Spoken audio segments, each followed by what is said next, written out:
Hey everybody, we're here with P0nchy, who is a newly partnered YouTuber.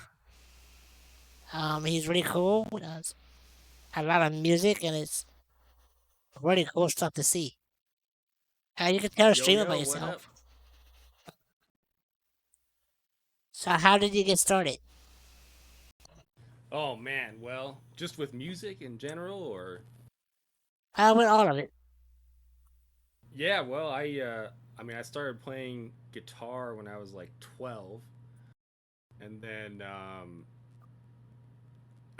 I start like my parents kind of got me into piano a little before that, but I wasn't really into the piano at the time. But yeah, I just started off playing in bands like when I was in like eighth grade, and yeah, I was actually way into like I was into like punk music at the time, just like all kinds of rock music and stuff like that. So I just kind of uh, ground my teeth playing in punk bands and whatnot until like until I was like 22, 23. And then eventually I started doing Twitch a few years later, and that was when I eventually started to get into electronic music as well. But yeah, and then so here I am. That's awesome.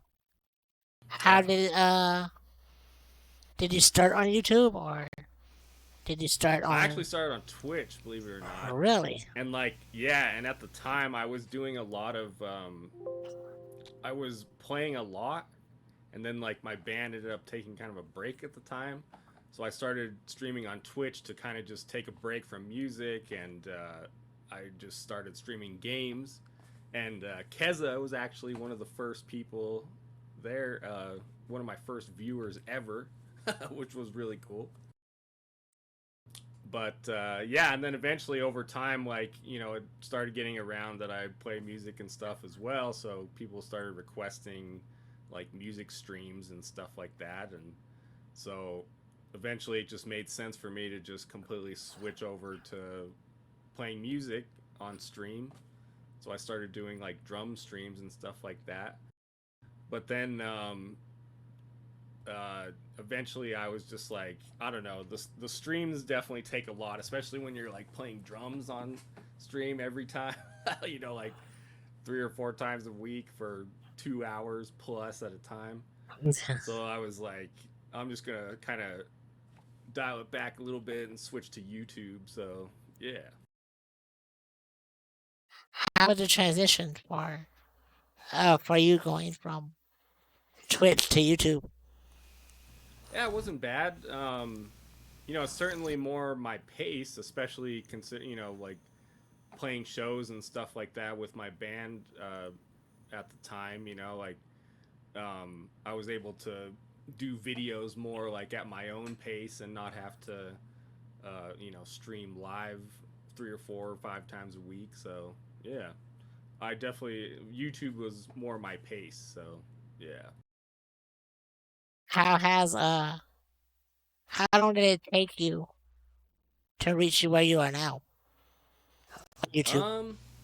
Well, I started my YouTube about the time I started Twitch, and it was actually also gaming at the time. But once I really like switched over to music and really started doing it um, like 100% music on YouTube, it took me like maybe about a year and a half to get partnered. So yeah, Congratulations on that. yeah. That's Thank an you. awesome thing to I do. got it recently. So I see a lot of equipment back there yeah, behind you.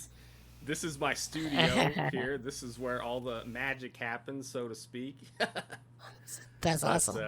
yeah, I kind of play a little bit of everything. I'm definitely a multi instrumentalist. Like, um, I didn't mention like I started playing guitar first, but then when I got into bands, like uh, my friends had a band and they just needed a drummer because their other drummer like bowed out or whatever. And so I was like, okay, well, I guess I'm a drummer now. But yeah, so I mean, that's I played for years uh, in bands as a drummer, and so that's why I have an electric kit over here, and of course I have some of my guitars because I still play a lot of guitar, and then like it was probably like 3 or 4 years ago about that I started getting into synthesizers, which is what I have behind me. So yeah, a little bit of everything. Keita says, how do you monetize? What's your next goal? Well, just continuing to grow and continuing to help people out.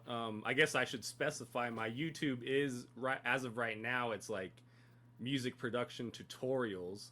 So it is, and then it's also geared more towards like electronic music. But I really, I guess my biggest goal is I want to start branching out into making content that non-musicians can enjoy as well, and not just musicians essentially. So Jetty asks, who's your biggest musical influence? biggest musical influence. I mean, there's a few, from different stages in my life. Um, I guess when I was younger, probably my biggest, when I was first starting out, my biggest influence was probably like the Chili Peppers, Red Hot Chili Peppers. And then, once I started branching out into other stuff, like I don't know, like I like some weird stuff too, like Primus. I don't know if you ever heard Primus or like the No, but Melvins. The Melvins are a band that kind of influenced like the whole grunge thing, like Nirvana and stuff. I think the Melvins actually introduced Dave Grohl to the Melvins, or I mean to Nirvana. So they're definitely an important part of that whole like grunge history. And then yeah, I mean I like all kinds of stuff too though. Like, when I was in like middle school, I remember some of my friends giving me like hip hop CDs, like old school hip hop like Snoop Dogg, Dr. Dre, um, that kind of thing, like Tupac, Nas. So, um, and then like my dad was a jazz drummer, so he showed me like all kinds of jazz music, like I mean, all kinds of old school jazz, so I'm kind of all over the place, which for better or worse. that's a good thing though. Yeah, Variety's not yeah. bad. But Val asks, lately nowadays, I'm really into like the synth thing, the synth wave thing. it is nice, Like yeah. yeah. Val asks, what pros and cons do you see between Twitch and YouTube since you experienced both? Oh, okay. It's kind of like it's kind of tough to say honestly, because like I've seen, I have friends that do well on both of them, and like so I don't know. I would say the biggest thing is it really just depends on like the content you make. Um, I mean, there's a lot of musicians on Twitch, and there's becoming more and more on Twitch. But like, I don't know. Just personally, I didn't do as well on Twitch, but it probably also has to do with the fact that like, the like being live all the time wasn't for me as much in terms of just like time and having like a steady schedule and stuff like that. I mean, having done both Twitch and YouTube, I would say that the like being consistent is for sure the biggest thing like of them all, no matter what kind of content you do. But yeah, I don't know. I mean, they're both kind of equal as far as like their partner program goes. But the great thing about YouTube is it's always working for me, like even when I'm not at the computer or online at all. So it's like YouTube is just more my pace in terms of like people can always be like watching your videos and stuff like that. So I really like that about YouTube for sure, and I can still stream on YouTube as well. So I will be doing more YouTube streams moving forward. So What do you think of the recent fights with DMCA over on Twitch? yeah, that's kind of a tough one. I mean, I've always kind of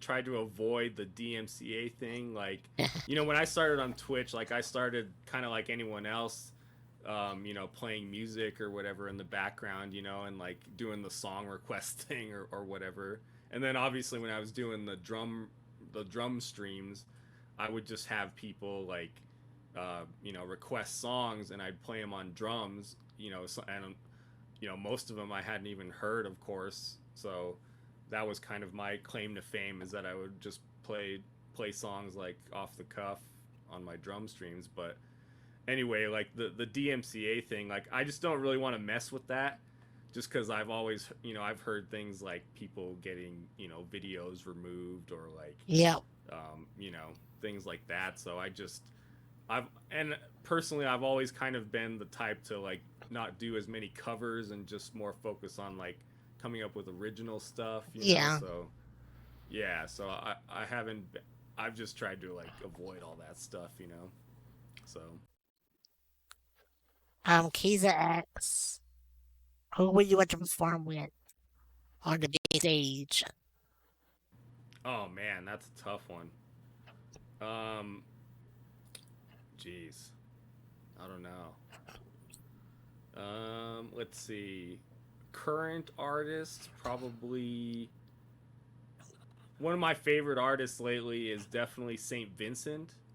I saw her live for the first time last summer, and she puts on like an amazing show. And she's one of those that has like usually has like different people playing with her live. So that would be really cool. I would love to go on tour with Saint Vincent. How long have you and your band been together? Well, bands are kind of a tough thing. Um, bands are tough because it's always tough to get like any number of adults in the same room at any given time, and then like also trying to like do shows out of town with people. Like that's like super. Yeah, it can be tough sometimes. So like my current band, the bassist and I are like kind of the core. And like we've been playing together since like 2014. But various things happen. Right now, we're not doing anything because he's kind of like taking time off for his health and stuff like that. So as far as the band goes, I'm not doing anything, but like I'm definitely just focusing on like my solo stuff and YouTube and making content and all that stuff. So that's definitely my main focus right now. So How many hours a week do you put into a video? um, I mean, I for sure make videos. I put out videos once a week. So, I mean, I spend like, maybe, there's like the researching the video just to make sure like I know what I'm talking about, of course. And then like there's the filming it. So that takes probably, both of those combined probably take like, I don't know, 3 or 4 hours, and then like editing it maybe takes like another couple hours. Because I don't make like super long videos. That's another thing too, is I try to keep my videos on YouTube like a little shorter, because I mean, fact is, not everyone has like, not everyone always has like an hour to just like sit and commit to a video or something. Yeah. So I try and keep them between like 10 to 20 minutes. So um yeah, I don't know, like if I'm just doing like one video a week, I can definitely get that done in a day's worth, like, maybe 5 or 6 hours. But I try to always, stay ahead of the game, but sometimes that doesn't always work. So They'll ask. You mentioned your father, a jazz drummer. Was he also in a band, or was he just more casual? Yeah, I guess he was more casual in the sense that that wasn't his career necessarily, but like he always was in a band like wherever he went because like he traveled a lot for work. He actually worked for NASA, and so he Wow, ended up, really? yeah, so he ended Wow. up like getting to do a lot of different things, because there's like he'd work on like those big like telescope satellite things they That's have, awesome. yeah, so he'd like go to all kinds of different places, like just all over, South America, like off the coast of like Spain and like just and then in the U.S. So like wherever he was, he always managed to find like a place to or some people to play with, essentially, so that he regardless of his career, he still managed to stay really busy playing drums all the time. So that was really cool. So would you say that music was your first career choice? Yeah. Yeah, it's kind of one of those things where it's like I always knew that's something I wanted to do. Um, but of course, like anyone else, you got to pay the bills somehow. So I've always had little jobs here and there, but now, I'm lucky that I'm lucky I can start turning YouTube and then of course just money from playing, and I also record people as well. I have a studio with my bassist in my band, so we also record people, as part of our business, and so yeah. So whatever I can do to, involving music, that's how I make a living. So Nothing wrong with that, man. yeah. That's really cool.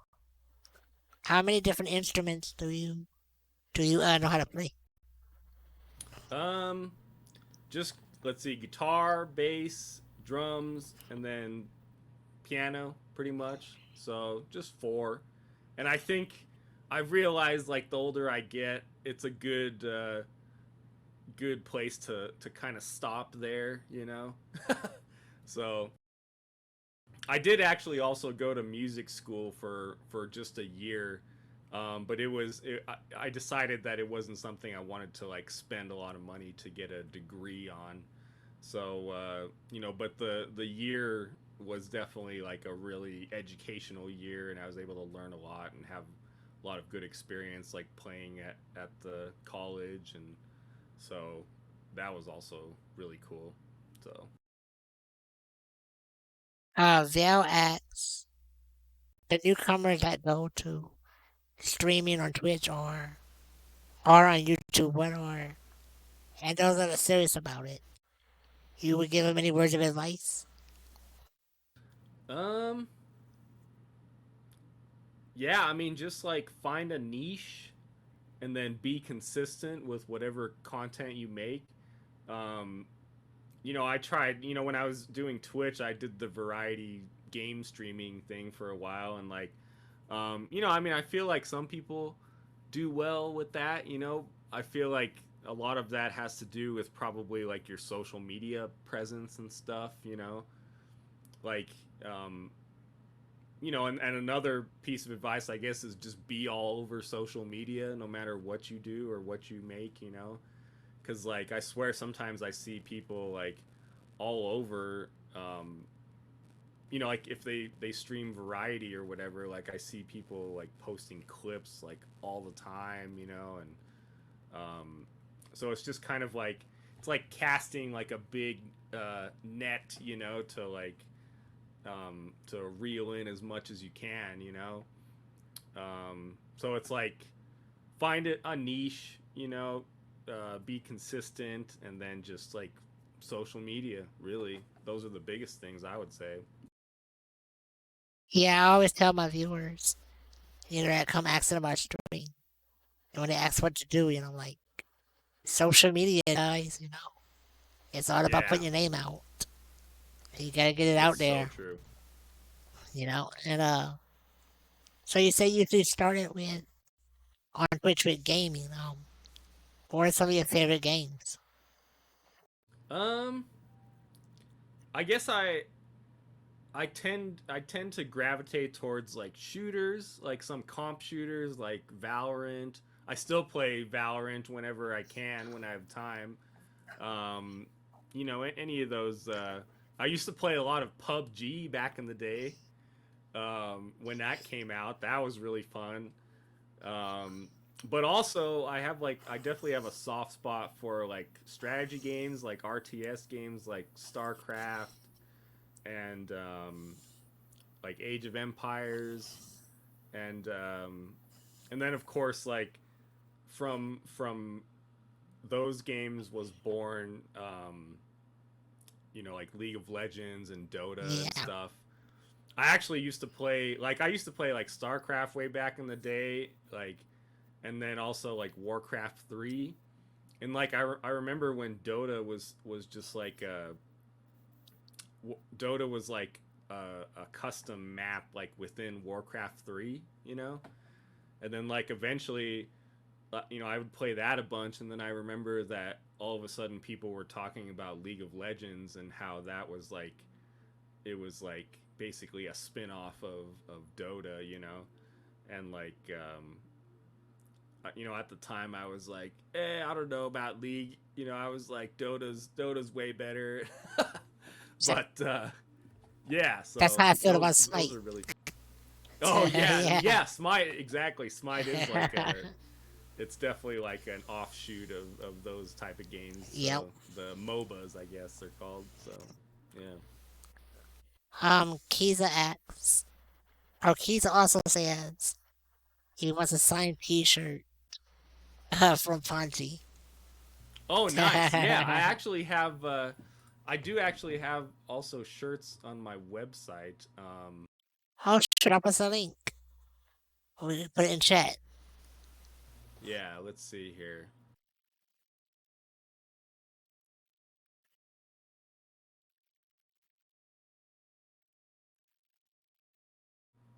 Oh wow, I need to put them. I need to put them up on my website, but I also have CDs and some stickers on there.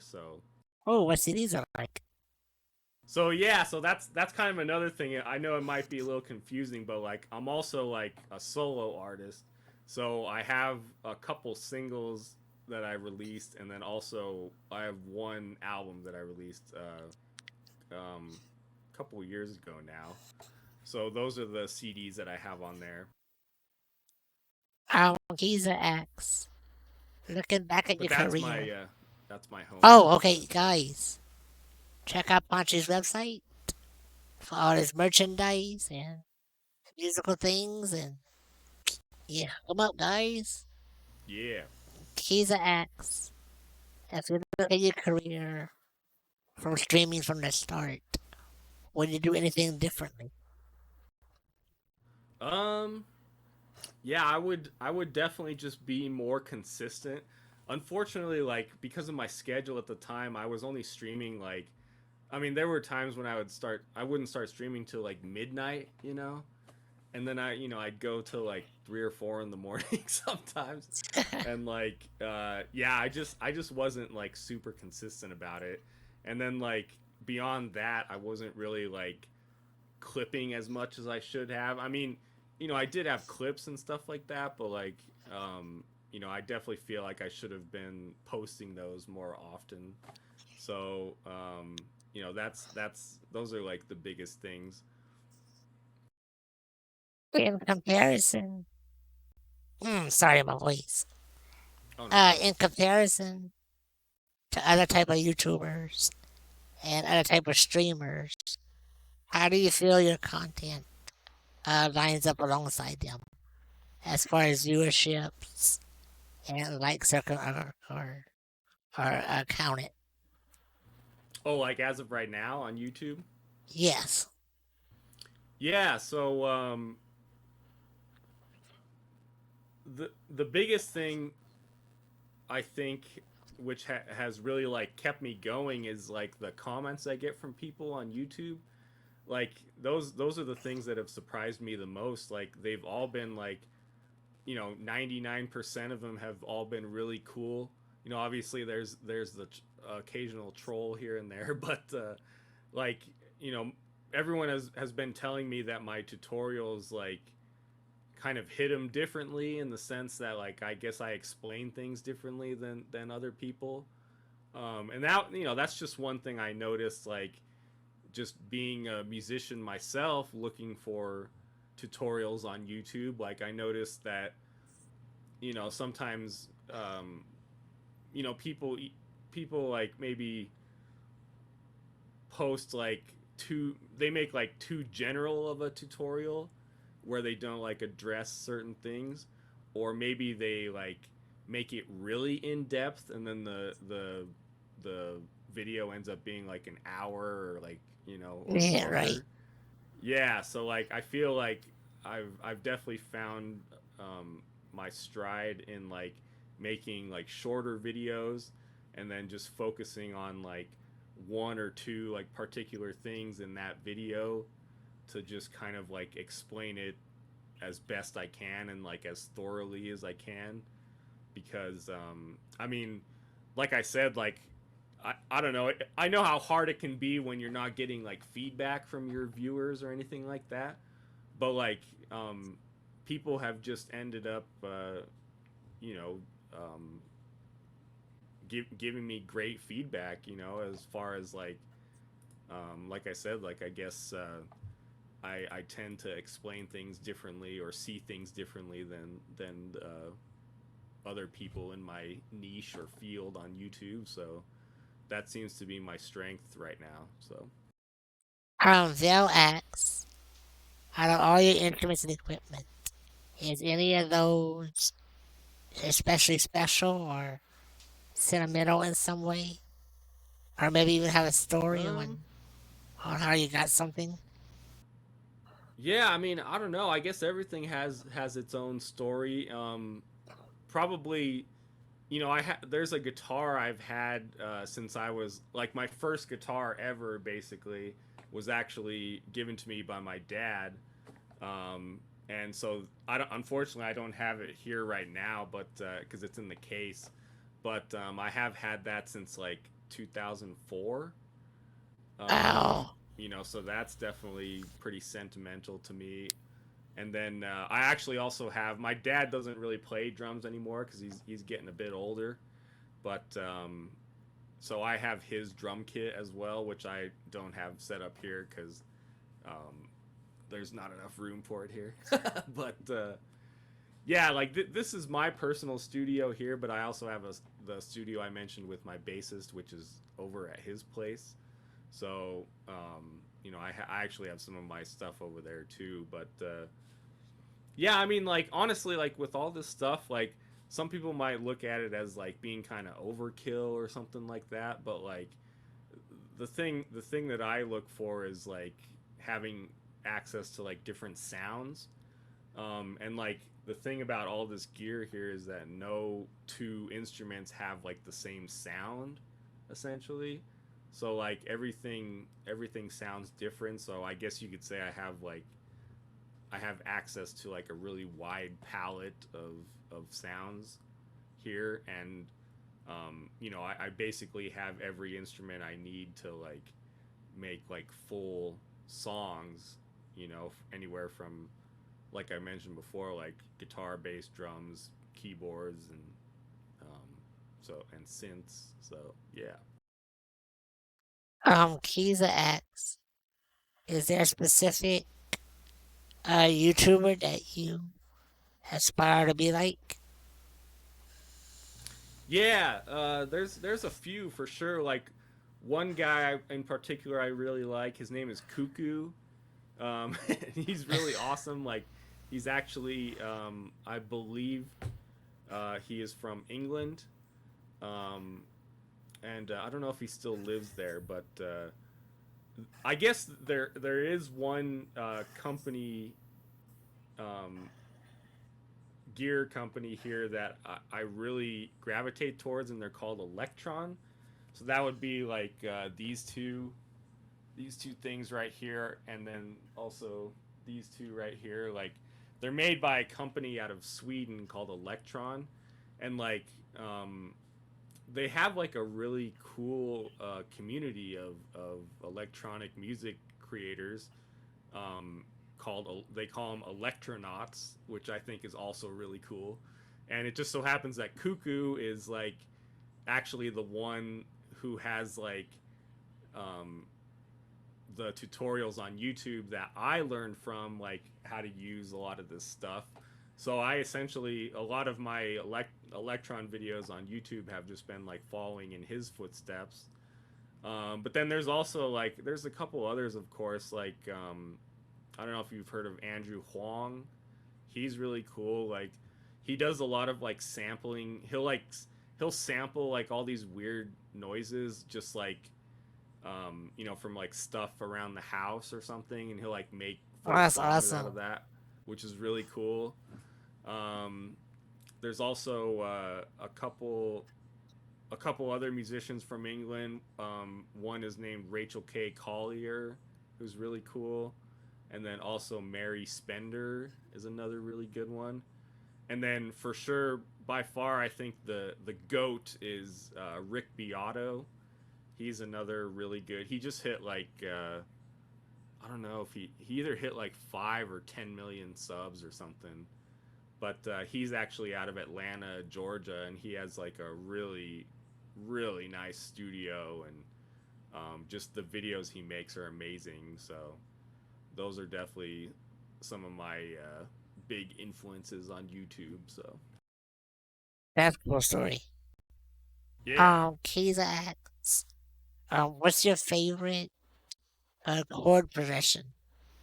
favorite chord progression. Hmm. I mean, I guess you can't go wrong with like um, the pop chord progression, which is just like I mean, I don't know how you want me to explain it, but it's basically it's called like a 1 6 4 5 progression.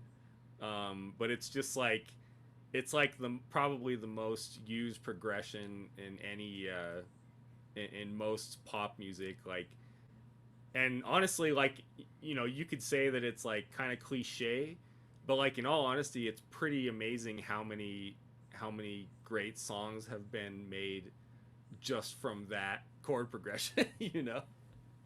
But don't get me wrong, I'm definitely like I tend to stay away from that kind of stuff just because it's like so it's been done so many times. So like I don't know, I like 12 bar blues is really cool, but that's also kind of just like more for like a blues or a rock setting. Um yeah, I don't know. There's a lot of chord progressions, and the cool thing about a chord progression is like they can be used in like unlimited contexts. It just depends on like the beat, basically, or like the style that you played in. So Um, out of all the places that you have performed, what would be your favorite or most memorable? um, well, there's a place. I'm based out of Salt Lake City, Utah. That's where I Oh live wow, right now. Yeah, it but must be hot. that must be what? Hot. Hot. Yeah, it's Yeah, definitely. Yeah, luckily it doesn't get as hot as like Arizona and stuff I'm like in that. So, Louisiana, oh, you're in so it's hot. Louisiana, yeah. Oh, I bet. I'm sure it's not. We don't get as hot as you guys probably, but yeah. So like, I guess one of my favorites here is a place that actually is no longer around. It got bulldozed, and then they built like these high-rise apartments where it used to be, which is kind of a shame, of course. But I just remember like playing my first ever like really big show there. It was like a sold out show and everything, and like our singer at the time, we had this girl singer out front, and like she basically like um, there were so many people that she just like crowd surfed basically, like while she was singing a song, and and then there was a point where like people were just like holding her up by her legs, so she was like standing way over the crowd and and singing the song, and then like everyone else was singing like in the crowd, which was always a really good feeling. So They'll ask, sorry, are there any up and coming musicians that most people might not know of that you like to give a nod to? yeah, I mean it's so crazy. That kind of those kind of questions are it's always so crazy because like there's so much music nowadays. Like there are just endless amounts of music to choose from, and um it depends on the genre. But like as far as like some of the synthy stuff, just a few months ago I saw a band called Idols. That's I know another them. good. Yeah, Yeah, Idols, like they're a yes. really good up and coming band. Like actually they've been around for like a few years, but like I feel like now they're really starting to get like a lot of acclaim and success. But I saw them a few months ago, and they actually had this band open for them, which was an all female band, and it's just like synths, bass, and drums, and then like two of them sing. The drummer and the synth player both sing, and yeah, they were really cool, and like they're super groovy, and they have kind of like an old like Bauhaus kind of sound, which is really cool. And then let's see who else.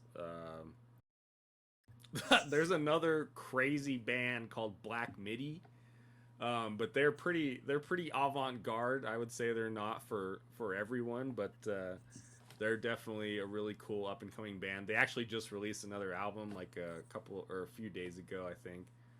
They released their third album, which is pretty cool because like they just released an album last year too, which is amazing.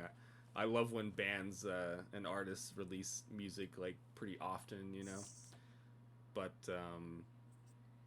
that's another thing too is like the musical landscape is kind of shifting from like um, more to like singles. Like more people are releasing more like singles more often, which is kind of cool to me. So, and that's another thing too. I guess a shameless self plug. I will be releasing a single within the next couple months here, so definitely keep an eye out for that. And you can find me on like Spotify and stuff too, like Apple Music, like all over. So Is it under the same name?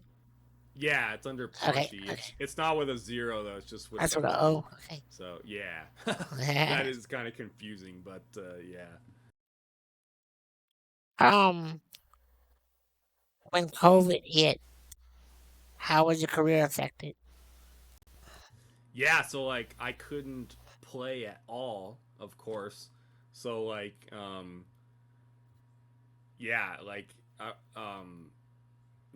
we just had to stop playing completely, and then so that always cuts out a little bit of the income. But luckily, by the time COVID had hit, I was already like getting into the YouTube thing, and like um and having I already had like an online presence, so I felt like I was a little bit ahead of the game in that sense, because a lot of musicians realized they had to like go to the internet, once COVID hit.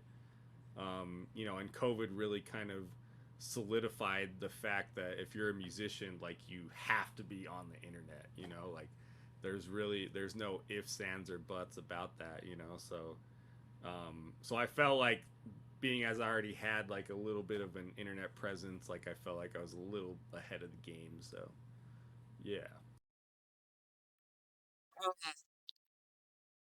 When it comes to putting the content you produce against other types of content that are on YouTube, like gaming videos or the ever so popular try on haul, how do you feel your content stands up against that? Um, yeah, I mean, just like I mentioned before, like I really feel like I have something else to offer in the sense that like my tutorial, like even though like you might be able to find the same type of tutorial that I do like on someone else's channel, like I still feel like I have something different to offer as far as just like how I explain it, I guess, because that's just what I've been told, like from comments and stuff. So I think it's always good to see the different sides of the same thing because yeah, everybody has a different view. You yeah, know, it's true, and like I guess that's going back to like the advice thing before. That's definitely one thing I would say is that like never be afraid to do the same kind of content that someone else is doing because like being as everyone's unique, like you said, like you everyone has a different viewpoint on the same subject, so it's like um there's definitely room for everyone in that regard. So I guess one other thing I should mention just about my history, like actually when I was in 8th grade, they offered like a TV production class at my school, and like back then, like I never would have could have anticipated that I would ever like use that like I am now, but like I took the class, and then so I took it starting in 8th grade, which was middle school for me, and then like I ended up taking it all throughout high school as well, so 9th through 12th grade. But like back then, like we still used to shoot on like tapes, like little they were called like little mini DV tapes, I believe. Yeah, and like so we used to edit that stuff on tape. So like basically they had like a VCR thing where you had to like once you film something, you had to like put the tape in the VCR thing, and then um, you had to like digitize it by like playing it into the computer, and then from there you were able to like edit the video digitally. But yeah, so like that was really good experience because it taught me how to like shoot on cameras. It taught me how to edit videos. Like that, in high school they made us sign up to shoot like all the sporting events and stuff like that. So like not only did we have to like take the cameras out and like shoot the sporting events, but we had to like edit them as well and then like turn it in the next, within the next day or two. So that was like really good experience for me, and that really like put me ahead of the game as far as like making videos and stuff. So I'm super grateful for that experience that I got. So that's a cool story. yeah, Kiza asks, what genre of music could the world do without? that's that's a funny one. I mean, I don't know. I when I was a kid, I definitely used to be the type to like uh I don't know, like not to mention any bands per se, but like that there were certain types of music I wasn't really like crazy about. Like, I don't want to offend anybody, but just as an example, like I wasn't crazy, let's just say I wasn't crazy about like the whole emo thing back in the day. Like a lot of that stuff I was like I don't know. Like I always liked the music, but I was never like crazy about the vocals usually with that music. But like now, the older I've gotten, the more I've come to appreciate like all music. So like I'm not. I wouldn't say that there's a genre that like the world could do without really. I guess for me it would be. I'm not a big fan of like gangster rap. It's just Yeah. not my But Yeah, and I can see that. Like I don't know, it's crazy for me. Like I mentioned, like all that older stuff like Snoop Dogg and yeah, Dr. Dre and things like that. Like I don't know if I would have gotten into it as much if it hadn't been shown to me by like my friends at the time. But yeah, like I've always been a huge fan of that kind of stuff, like Eminem. is always really cool. And like, um, fast forward to now, like I feel like now there's a lot of rap and stuff that has been influenced by that older stuff, and like I feel like the quality maybe has like dipped a little bit. There's certain the quantity has gone up, but the quality maybe has like dipped a little bit with some of that stuff. So yeah. They'll ask, what do you think of the music industry today as opposed to, say, 10 years ago? Like, how has DMCA is going after streamers that get strike against them? Not because of the music, but because of the music that's built into the game.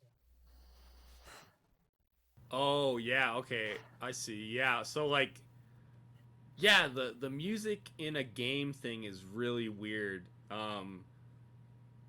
Cuz like you would think that like since you bought the game, since you paid for the game, like you should be able to like play that or stream, because you bought the game and like they allow the game to be streamed, like you would think that they would allow you to like stream the music as well, like just from playing the game. But like I think the problem with all of that stuff is that all of this stuff is regulated by like essentially bots, like Yes. like on Twitch, on YouTube, on Instagram, like whatever it is, like all these places are regulated by bots because there's just so much content. Like it would be impossible for humans to like sift through it all every single day and like and strike people for like you know for like the um for lack of a better word, like the correct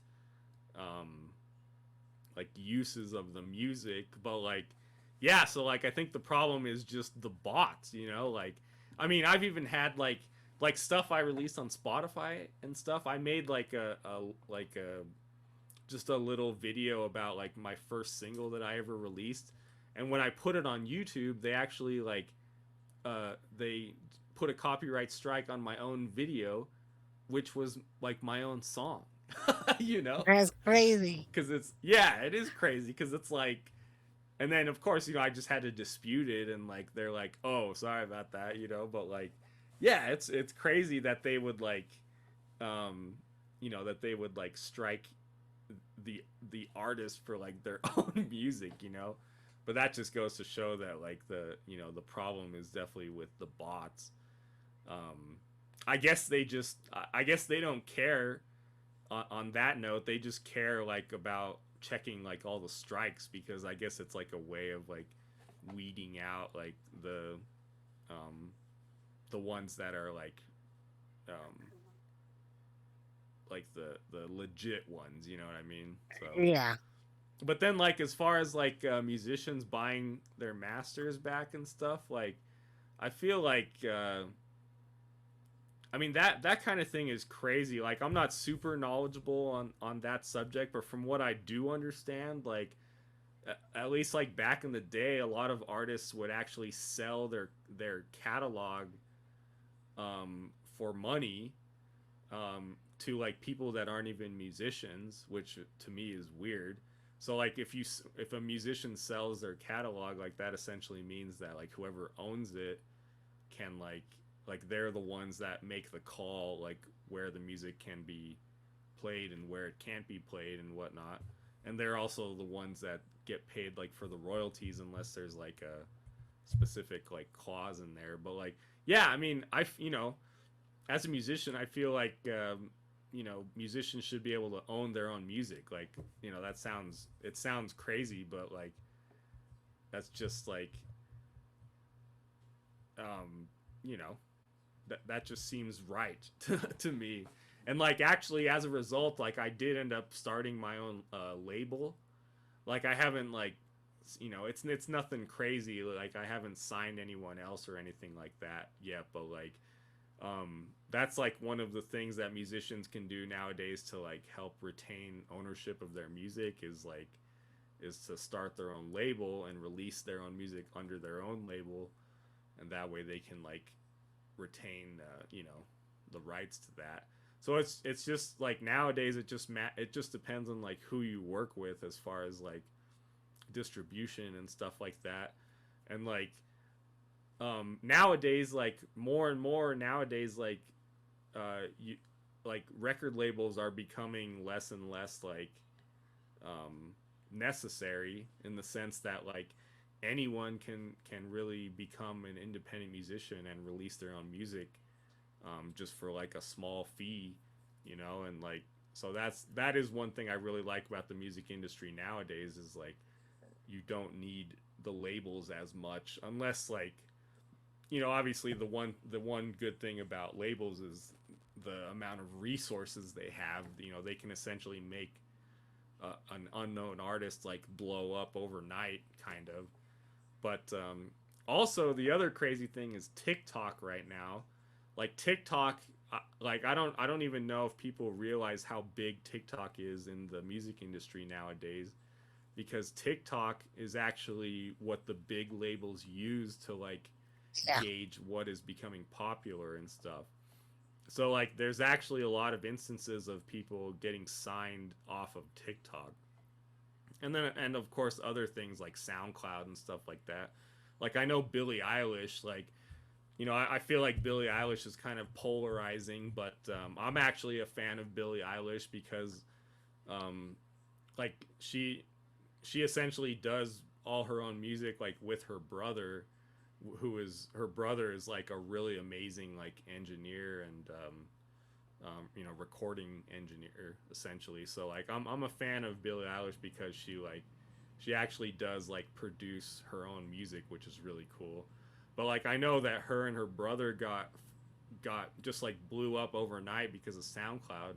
Like they essentially just uploaded a song to SoundCloud, and then like they woke up the next day and it was like blowing up, and then they basically got signed off of that. Um, but that was like before TikTok, So like now with TikTok, you have people like that. I know there's like that Gale artist. I think the ABCDEFU song. Like I'm not crazy about it, but I mean I respect that like she blew up from TikTok. I think that's really cool. So I know it's crazy, yeah, it is crazy nowadays. but that goes back to what you said earlier about social media. Yeah, Getting your name exactly. out there. Yeah. So that is what's cool. And I mean, on some level it's like you just have to I think people just want you to be genuine. Like it's much better to be genuine and release the kind of music that you like, rather than like trying to make something that you think is going to be popular, that you think other people will like. So I think if you're genuine and you release your music like on social media, you never know when you have to just try, So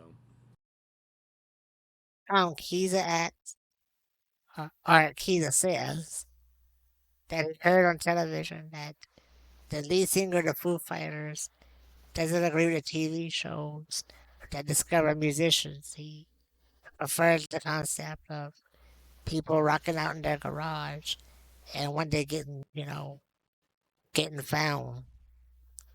What are your thoughts about that? yeah, well, I guess that kind of ties into what we were talking about a little with like TikTok.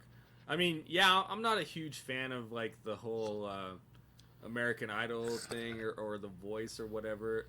I do actually know a buddy of mine, um, a local band here from Salt Lake was actually on The Voice. They're called the American Hitmen, and they're friends of mine.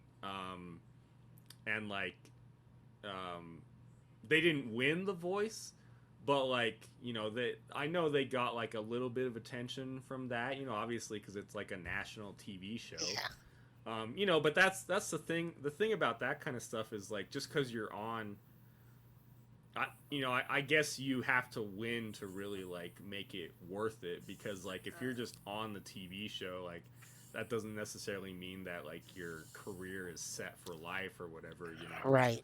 And like even if you win, I mean, I remember when American Idol came out and like Kelly Clarkson was the first winner, Yeah. and like I don't know what what she does anymore. Like I mean, it's been long enough now that maybe she can just like tour on like the whole nostalgia thing, you know. But you know, I would say I'm sure she's probably like kind of set for life, you know, if I had to guess, you know. But you know, other than that, like I don't really agree with the whole like because I guess those kind of things are just like they're looking for like a specific thing, and if Yes. you don't fit into that mold, like you're just kind of shit out of luck, you Yeah. know. So yeah, I'm not huge. I'm a huge Dave Grohl fan for sure, and the Foo Fighters. Rest in peace, Taylor. Of course, the drummer just passed away, but yeah, like the concept of jamming in a garage, like he's essentially just talking about like how like if you get together with your friends and you just jam in a garage and then start playing locally and stuff like that, like you just if you keep doing that over and over, like you get better and better, you know. And if you're actually lucky enough to like find a group of people that you can keep playing with for life that are like dedicated and stuff like that, like that's you know, that kind of thing is priceless. And like it's just it really is just one of those things where if you just keep doing what you love, like you'll get some kind of notoriety, you know. And like so like going back to my friends that were on The Voice, like they're a touring band, like they live here like pretty really close to me.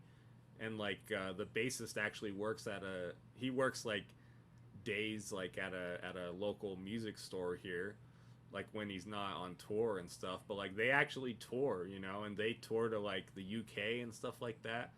And like you know, they do a lot of that stuff themselves. They're not like signed to some big label or whatever. And like um you know, like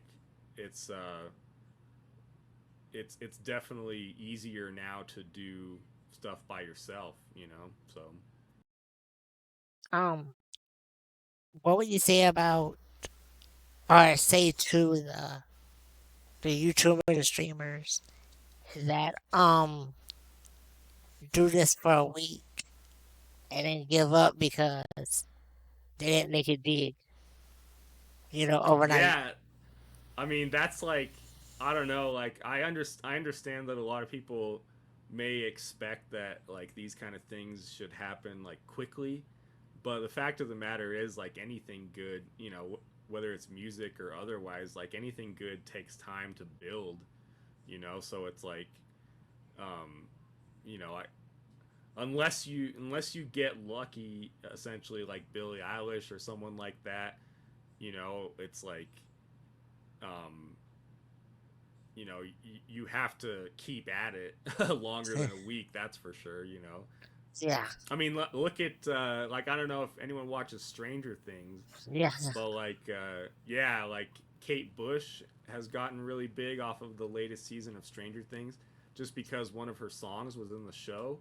and like she released that song back in like the '80s or something. You know, so like yeah, I mean personally, I didn't know about Kate Bush until Stranger Things, and like but like it's crazy to me that like sometimes you don't get notoriety until like 20 or 30 years later after like you start, you know. So like it's just one of those things where you really just got to make sure you do it because you love it, you know. Like if you're a musician and you do it because you love it, like myself, like um you know, you never know when you're going to get some notoriety. But that's also why it's important to try and get your music in as many places as possible. Like obviously they must have contacted her to like put her music in the show, and you know, I imagine her manager um, you know, like came to her with that, and obviously they had to approve that. So it's like that was a really good move on their part, you know. yeah. And now she was like number one on Spotify for a while, and I she might still be. I don't know. So just because of Stranger Things, so that's really cool. Um, Kiva asks, who would you like to see perform at the halftime show of the Super Bowl? On the Super Bowl. Um, Gee, I don't know. I mean, any of the bands that I really like would be cool. I feel like the Super Bowl tends to book people that are more about a lot of pop artists are more about um like the dances and stuff on stage, Yeah. which is really cool in its own right, but like I mean, I guess I would like to see more focus on like the actual music at the Super Bowl. But like that kind of just goes that kind of just talks about the whole point that like when musicians play on stage, like it needs to be a show. And like it took me a long time to realize that after playing on stage. Like some people just get on stage and they kind of just like stand there and like have like tunnel vision, like maybe like just like look at the ground or like look at their instrument and like kind of just stand there and hope that like because their music is so cool that people are just gonna like them. But like fact of the matter is like you kind of need to also consider like how you're making your live show like an actual show, like in terms of like I mean like theatrics or lights or whatever. So Kiza asks if you performed at, oh, in the Super Bowl. Okay. I was trying to the decode that. superb owl. I was like, if you performed in the Super Bowl, is there a song you already have or that you want to use? Oh, well, I guess for me personally, like, I would probably just play like something I already have that's like my favorite song, like one of my favorite songs. Like, I don't know, it always helps if you're gonna do something like that. I feel like it helps if you play something that people know a little bit more. Like if Kate Bush was gonna play the Super Bowl, like obviously she should play that song from Stranger Things, I think. But yeah, so I guess I would just do something that I already have. So um, how do you feel the difference is between performing your own music or recording somebody else in your studio? yeah, that's a good question. Like, that those are like two totally separate things, honestly. And like, I fully understand that a lot, not all musicians like record other people as well. So like to me, when I record someone else, like I recorded a couple people, like a couple solo guys recently, and like to me, it's important to just like bring out their vision and not mess with their song very much. Like when I record other people, I want it to be like their vision, and I don't want to like Yeah. get in the way of that. So it's important to me to just like be able to capture um, whatever it is that they're trying to achieve, rather than like me coming in and saying like, oh, I think you should do this or I think you should do that. Like if they want like a suggestion or whatever, like I'll give it to them. And I won't expect them to use it necessarily, but um, yeah, like I said, first and foremost, the most important thing is just like me being able to like capture their whatever it is they're trying to achieve with that song. So versus like playing my own stuff on stage, like that's just like completely up to me how I want to play it. And like I'm the type where I like playing things. I try to, if I'm gonna play like the same song every night, like I want to like kind of play it a little differently every night, in the sense just to like give people something different, like that come on that specific day. So Yeah, I understand that. Yeah. It's like two totally different worlds, I guess, in Yeah. comparison. Yeah, and for me, it's like when I got into recording other people, like I said, part of it was maybe like to help make a living, but then the other part of it is that I just like recording. Like I love setting up mics and like capturing sounds and like listening to it back on the speakers and like hearing it sound, making it sound good.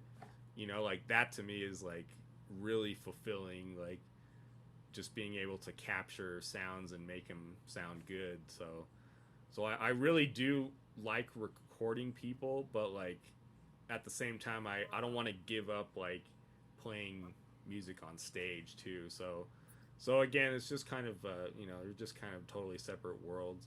Like a good example of that is like I actually saw the Black Keys a couple weeks ago, um, and like I know the singer and guitarist of the Black Keys like has his own studio in Nashville, and he actually had like one of his bands that he produces open for their tour.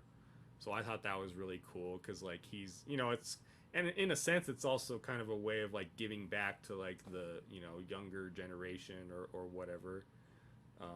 So yeah, I really like that stuff. It's definitely fulfilling to me. So They'll ask, in a dream scenario, is there a song you would absolutely do a cover of? um yeah, I would let's see. I don't know. Kind of a trip. I guess if I had to choose, I'd probably try and do like a Chili Peppers or a Primus cover or something, because like that that for me that's just like childhood influence kind of thing, So, but I would obviously I would only want to do that if I had permission to do it, because then I could actually release it, you know. So I've done some covers, of course, just in my various bands or just at home. But like, unfortunately, that's the kind of thing where I can't really release it, officially. So, Keys are acts. What movie would you like your song to be a part of? oh yeah, that's a good one.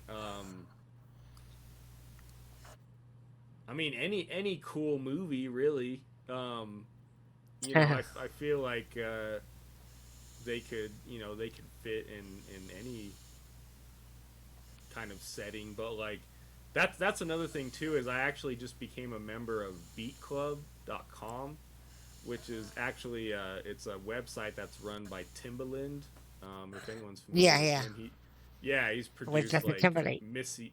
Yeah, Yeah. exactly. He's produced like Justin Timberlake, like Missy Elliott. He actually streams on Twitch too, which is really Oh, really? cool. I didn't know that. Yeah, so he started this website called Beat Club, which is like it's like kind of an exclusive thing for like producers and stuff, and like it's a um, like he's basically like giving opportunities to people to kind of break into like the movie market and like just the commercial music market, because he has a lot of opportunities to work with like like big movie studios and stuff like that on there. So I just barely got in recently, so I'm still just, that's kind of another thing I do, is I produce like hip hop basically, like for Beat Club, and so I'm trying to get some songs placed in that stuff too, because like one of the movies they just posted on there is actually for the new like Fast and the Furious movie, for Fast and the Furious 10. So like I'm trying to make some stuff to submit to that. So hopefully, fingers That'd crossed, be awesome. I might be able to get something in there. But that's not on the table yet. So, but that's just an example of like stuff I'm trying to work on. And break into the whole commercial music market, because that's another thing I can just do from home too. Here in my studio. So How do you feel about the recent, the really big surge in popularity for reggaeton? oh, for what? For reggaeton music? Reg Yeah, oh the reggaeton. Uh, yeah, yeah. yeah. I yeah, that stuff um is pretty cool. Like um I like that stuff, but it's not really something I plan on like making or breaking into that kind of market. So, but I mean, if someone, I would record a reggaeton artist if they hit me up. So, I like it. It's been a few of the shows that I watch on Netflix and whatnot are really heavy on that genre of music, and it's not bad. It's not bad. yeah, no, I like it for sure. So, Um, what about your dad? What does he think of what you do with music? oh yeah, well, I mean, he's been my number one supporter from day one. So he's definitely a 100% supportive of it, and he's glad that I'm going down that route. Maybe he's in a sense he's trying to live vicariously through me, since that's not necessarily what he ended up doing. But he still had an amazing career, so I'm sure he doesn't regret anything. But yeah, no, he's super supportive of it. So That's awesome. yeah. Do you consider yourself a competitive gamer or just casual? Uh, yeah. I mean, I do like playing. I have a soft spot for competitive Valorant, that's for sure. Um, but that's one of those things where it's like, uh, I couldn't put in the time that it requires to be like really good at that stuff. So, and I mean, you have people like tens and like, I mean, tens is like super young. Um, I don't know how old he is, but like he's like, I think he's considered like one of the best Valorant players out there right now. But yeah, like I'd love to. In another life, maybe I would have loved to be a competitive like esports player or whatever. But it's like it's just one of those things where I just like music more. If anything, the games distract me too much. I'm a huge fan of competitive gaming. I own three world records for online win streaks in the Oh, no way! WWE. Yeah, What? That's yeah, awesome. I win. For my biggest record is going 3,333 wins in a row, online Oh mode wow, against real dang, opponents. that is crazy. I guess I'll tell a quick story about my only experience in like a tournament kind of. Like back in the day when Nokia was really big, like the cell phone company. Yeah, They made a cell phone back in the day called the N Gauge, and like it was specifically geared towards being like a cell phone that is also like a gaming phone. I remember that. Um, yeah, and it Yeah, looked like it was like a little, rather than being like one of those like vertical cell phones, it was like a horizontal, like a landscape one, and it had it was like a controller basically. Um, and so like they got like a few game companies to sign on and like make the same kind of like they, I don't know how to explain it, they like they had Tony Hawk's Pro Skater on there, and then like a few other games. But like, so I got one of these N gauges when I was in like eighth or ninth grade, and like I played Tony Hawk's Pro Skater on there, and Nokia actually sponsored like a tournament for that game which essentially like you couldn't really play online, but like they hosted a tournament for like speed runs basically, like for like different maps on Tony Hawk's Pro Skater where you could like it was basically like a race to see like who could get the fastest time like from speed running like each of the maps. And so like for one of the maps I ended up getting like top 10. I don't know how many people there were there. There can't have been that many, but like I ended up getting top 10, and like they ended up sending me like a bunch of Nokia gear, like a backpack and like all this stuff and like a skateboard. So like I still have this Nokia skateboard like here in my storage that I mean it's just a souvenir, I guess you could say. I don't use it, but He's at if Rufus came to you and said, "Your music will save the world," what instrument would you use? that's a good question. Let's see. Oh, it's so tough, man. I guess I would have to say drums for sure, because yeah, I would say drums are probably my best instrument. So They'll ask, is there anything you're planning to add into your streams or to branch out your brand, or mainly focusing just on music? um yeah, mainly focusing on music, but like I said, I it is important to me because of YouTubers like Rick Beato. Um, it's important to me to start branching out into stuff that non musicians can enjoy too.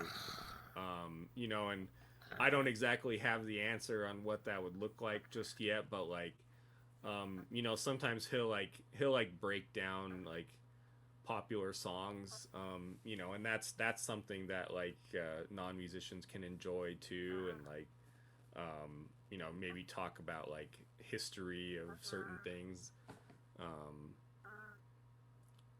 just yeah. So that's basically focus on music, but like figure out ways to bring it to non-musicians as well. So How do you feel YouTube has done to impact the music industry in a positive and negative sense? um hmm I mean, I guess it's like it's crazy because YouTube has been around for so long now. Like, I mean, I don't know, I don't remember exactly when they started, but it's got to be coming up on like 20 years now. But yeah, I don't know. I guess the positives about it is just the discovery, just like we were talking about with like TikTok and stuff. Um, and then I guess I don't know that I can think of anything really particularly negative about it. I mean, I guess on some level, like the biggest one thing I watch a lot on YouTube are like videos of shows and stuff. Yeah. Like like Coachella will live stream. Like pretty much the whole festival, like on YouTube and stuff like that. So like that stuff's really cool, but maybe on some level it might like deter some people from like actually going, because like they might just be like, oh, we can just watch it at home, but like that just kind of uh, brings up the point that like going to a live show is like an experience that you really can't get anywhere else. So like it's positive that like they're streaming shows like on YouTube and stuff, but like um, I guess the negative about it is that you're not really getting the full experience of like being at that show, because there's definitely something to be said about like feeling those like vibrations through your body, and then just feeling like the general energy of the band and the crowd and stuff like that. So but yeah, I mean, other than that, I wouldn't say there's that much negative about YouTube. So Keys of X. Where do you see music in the next 10 years? And what would the next generation be hooked on? yeah, that is an interesting one. I guess one of the biggest things is like nowadays music is getting like shorter, and then there's also like the whole singles thing that I was talking about earlier, like that more people like I don't have any actual stats to back it up, but like I feel like from what I've heard, like more people tend to enjoy just like listening to singles Yeah. more than like listening to a whole album. Maybe part of that is just the fact that like you have a band like Tool. Like Tool's a huge influence on me too, and like their latest album is like 80 minutes long or something like Uh, that. And like I don't know, I guess part of it is just that like not everyone has time, even myself included. Like the way the world is now, like not everyone has time to just sit and listen to a piece of yeah. music for 80 minutes. That's really long. What's that? That's long. Yeah, it That's is long. But yeah, so like I do kind of I like and dislike the whole singles thing because I grew up on albums and like I'm the type where I like to listen to an album like front to back if I can, but rather than like listen to like playlists of or shuffle songs or whatever, So I don't know. Um, and then so from what I've heard, like I was saying, I guess music is getting shorter. Like songs, like a lot of big singles nowadays are just like 3 minutes long, whereas like maybe back like 30 years ago or so, like you have songs that were more like 4 or 5 minutes long. So like that's kind of an interesting thing. I don't know if that's just like an attention span thing or what, But and then there's also I've also seen an article that um,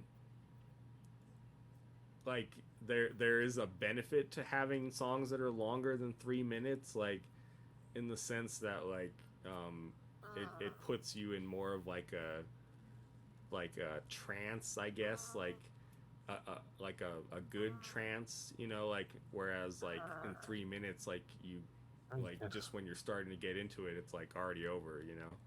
So I don't know.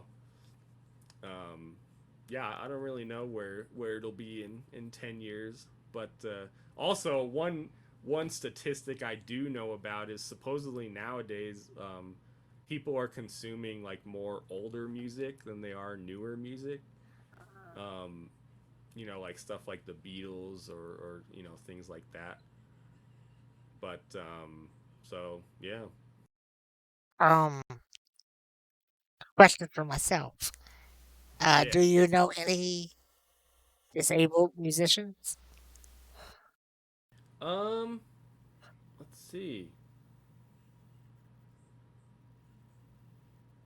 I think I only know one, and I used to play with him. He plays guitar, but yeah, I don't know what he's doing now.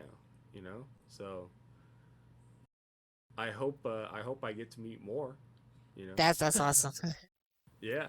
I once knew a guy who I'm not personally, but when I was in the hospital once, he used to play the guitar, but he would Yeah. play with his feet and he had Oh no wow. arms. Yeah. Yeah, it was awesome. I've seen some cool videos like that. Like, I think the best example is like the Def Leppard drummer only has one arm. Yeah, Yeah, so like that's really cool, and like he really like makes that shit work. Like yeah, he does. so that's like a good example. Like I guess if you lose an arm, like Yeah. there's always a way. So yeah, Keys are acts. If you say you're performing live and someone throws their underwear at you, do you keep it, sign it, or throw it back? that's funny. I guess it. I don't know. I guess it just depends. Like it depends. No pun intended. But yeah, I don't know. Like generally we don't necessarily like stuff thrown at us on stage. Like yeah, so I don't know. Val asks, what do you think about the virtual audience seating areas like they used during COVID? Oh yeah, yeah. That is. I hope that sticks around for sure. I agree. The good thing about COVID is there. Well, I mean, nothing was good about it per se, but um, like the one good thing that came from that show wise is that like people would do live streams, but they would charge for like the tickets, so rather than it be something that anyone could just watch like on Twitch, like they would charge like just a small fee, like for an entry fee basically, and like I get that some people might want to see it for free or whatever, but it's like ultimately, of course, we got to Well, you got to pay bills. make a living. Yeah, so it's like I know like the Melvins, for example. I saw someone said they knew that Melvins, like, they did 3 shows over the span of when we weren't allowed to play any shows, and they only charged like $5 for each show, and like if you paid the $5, you had like a whole week to watch it or something. And then after the week was over, it was gone. And then after they did 3 of those, they did like a deal where if you paid like $10 or something, you could have access to all 3 of them. Like again. So like if you missed one of them, you could pay to see it again, or you could pay to see it, or you could watch it again. Either way. So I think that was really cool because they weren't charging an arm and a leg for it. Most people have $5 laying around. So like Yeah. I really like that the Melvins made it like affordable for people, but they were still able to like make some money doing that. So yeah, so I mean I hope I hope they do something like that. For disabled people, or anyone that can't go to the show, figure out a way to still like charge for it for them to experience it. For me, it was a really good thing because I've only been to Yeah. one concert in my entire life, and that was a few years ago in New Orleans. I went to see Evanescence, Oh, and nice. it was a great concert. But when the warm up band came out, it was all right. Everything was cool. Nobody was standing up. But once Oh, Evanescence yeah. came out, everybody was jumping around, and I couldn't Yeah. see anything. So I had moved my wheelchair out from my seat, and I was in the aisle, and the Yeah. security there threatened to kick me out They because I did. wasn't in my Yeah. aisle. I was like, bruh, Yeah. and it was ridiculous. Yeah. Like unfortunately, I think that's probably like a fire code thing, which is obviously not fair to you at all. Yeah, But like, yeah, there's locally here, there's actually an amphitheater that's like a pretty good sized amphitheater, where a lot of big bands play here in the summer, and they actually have like designated like like disabled or like wheelchair specific yeah, areas, and like because it's an amphitheater, it's like at an angle. So it's not just like the whole thing's flat. right. So like because it's at an angle, like where they have the disabled sections, like it's actually like really good for to like and I don't know how they charge for those or whatever. I imagine it's probably, hopefully it's just the same as like a regular ticket, but It's like way more expensive. um It was like what's that? $30 more. Oh, Yeah, was it? Yeah. yeah, But like, I mean, it is. I guess I could see it because it is essentially like your own like special area, Yeah, and like I imagine. I'm pretty sure. I've never been in one of those, but like I'm pretty sure you can see pretty well from there. So like, so I really hope more venues do that kind of stuff for sure.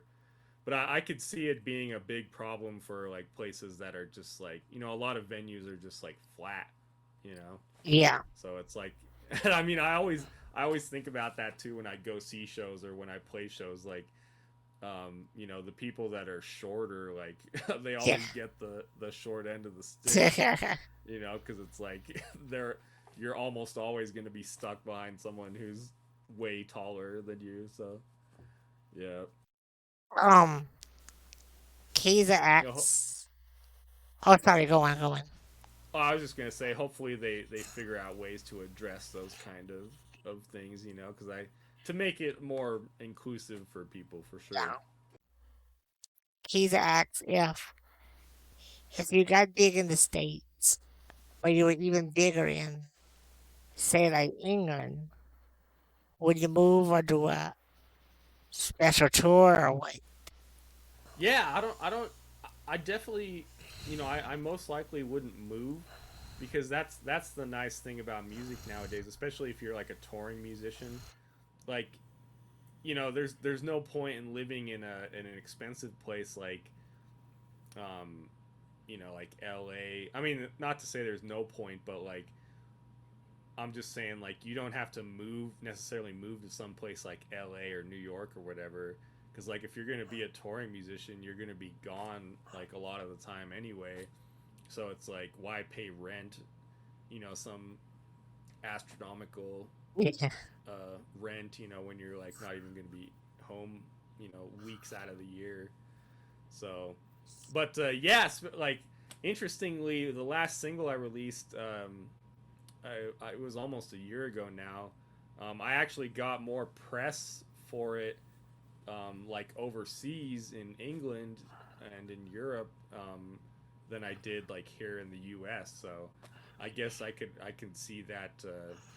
I guess you could say that's already happening. So, but yeah, I would love to tour to the UK and to Europe for sure. And also, like as a solo artist, I'm definitely planning on trying to hit up some festivals soon, like not only in the U.S. but also in the UK and Europe. So Well, Mr. Punchy, I think we'll end it here. But this was yeah, really fun. yeah, I thank no, you for so sure. much. Thank you I for really having me. appreciate it. Yeah. I gotta say though, since Keeza told me about you, I've been watching a lot of your videos. And it's Oh, crazy what nice. you do. So mad Thank you, man. respect. Mad I respect to you appreciate there. that. But I wish you all the best, dude. You when you're But yeah, cheering I on. guess if anyone wants to keep up with me, just check out my YouTube or any of my socials, Instagram or Twitter, and then also my homepage, paunchymusic.com, and that's pretty And put much that it. in So, chat. and keep an eye out for a new single coming out in the next I few will. I weeks. will. So, I'm gonna look for you on Spotify. yeah, I'm gonna be hitting you up there. sounds good. But thank you again, buddy, and I hope you have a great night. Sounds And good. it was You a pleasure too. meeting you. You too. Have a good night, bro. Have a good one. See ya. Bye bye.